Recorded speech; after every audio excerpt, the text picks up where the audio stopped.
రామ్మోహన్ గారు, పెద్దలు గౌరవనీయులు సీనియర్ నాయకులు కమలాకర్ రావు గారు, మరి నూతి శ్రీకాంత్ గారు, వేదిక మీద ఉన్న పెద్దలందరికీ, అదేవిధంగా ఈ కార్యక్రమానికి విచ్చేసిన అందరికీ స్వాగతం పలుకుతూ నమస్కారం తెలియజేస్తూ, మరి ఇంకా సమయం వృధా చేయకుండా గౌరవనీయులు పెద్దలు షబీర్ అలీ గారిని వారి సందేశం ఇవ్వాల్సిందిగా కోరుతాను.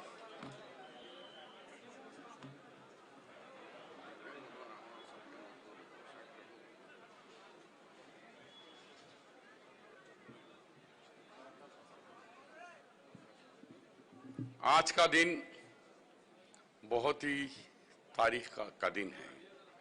मुझे अच्छा याद है 1990 में हमारे हरदिल अजीज लीडर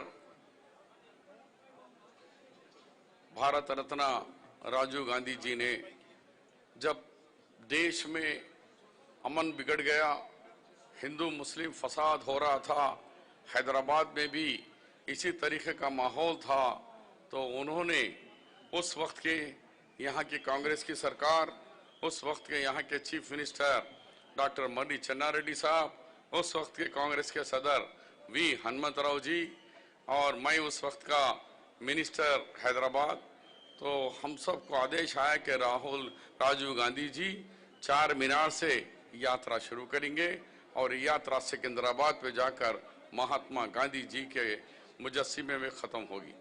तो जब हमने यहाँ निरंजन जी ने यहाँ स्वागत किया और यहाँ पहला झंडा, तो आज ये झंडा 30 साल अपनी याद दिला रहा है। 1990 से लेकर 35 साल, आज 35 साल हो गए हमारे बीच में। आज इस अवार्डी जो है वो सब जानते हैं कि इस देश के अंदर उन्होंने कई मिनिस्ट्री किए हैं। उनके वालिद मोहतरम से लेकर उनका पूरे ख़ानदान ने नेशनल कांग्रेस के अंदर बहुत अहम रोल निभाया है।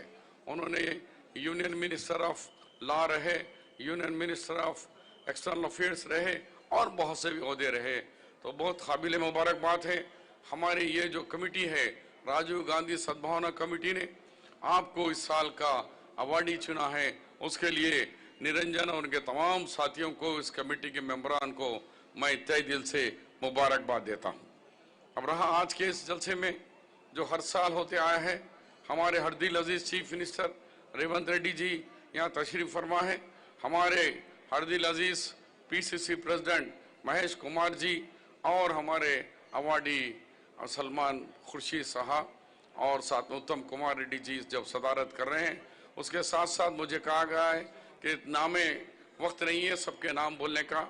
मैं शहनशीन पे बैठे तमाम हमारे सीनियर्स को, मिनिस्टर्स को और एमपी एमएलए और हमारे साथीगण को, सबको आज की इस अवार्ड फंक्शन में इनके मुबारकबाद देता हूं।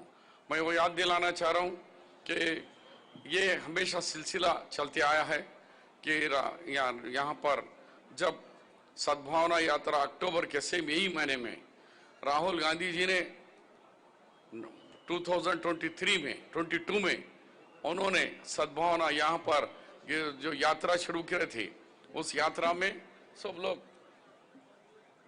कह रहे थे कि भाई राहुल गांधी जी हैदराबाद से हटकर बाहर से बाहरी वो चलते हैं संगारेड्डी से लेकर महाराष्ट्र के बॉर्डर तक।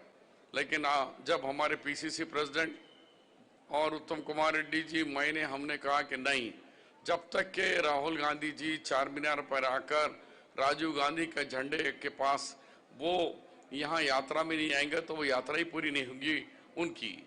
उस समय बहुत डिस्कशन के बाद जब यहाँ पर राहुल गांधी जी ने चलते हुए यहाँ आए और यहाँ एक तारीख बनी कि ये चार मीनार, इसके चार कमान है, 1 2 3 4, चारों कमानों के पास लगभग 2 लाख से जायद औरत यहाँ पर लोगों ने बड़ी तादाद में खैर मकदम करे। लोगों ने कहा कि भाई वहाँ कुछ हो जाएगा, लेकिन ये नहीं बल्कि एक तारीख बन गई। चार मीनार जिस तरह तारीख है, उसी तरीके से राहुल गांधी जी की यहाँ पे आना और यहाँ पर भाषण देकर यहाँ झंडा फ्लैग होस्टिंग करना एक तारीख बन गई है। मैं हमारे सलमान खुर्शीद साहब को भी आपको ये भी बताना चाह रहा हूँ कि आज सीएम साहब जो रिजर्वेशन 4% रिजर्वेशन चल रहा है, जिसमें आपकी भरपूर मदद है और उसको आप 10% ले जाने के लिए पूरी कोशिश कर रहे हैं। बैकवर्ड क्लास के लिए 42% रिजर्वेशन के लिए आप पूरी कोशिश कर रहे हैं।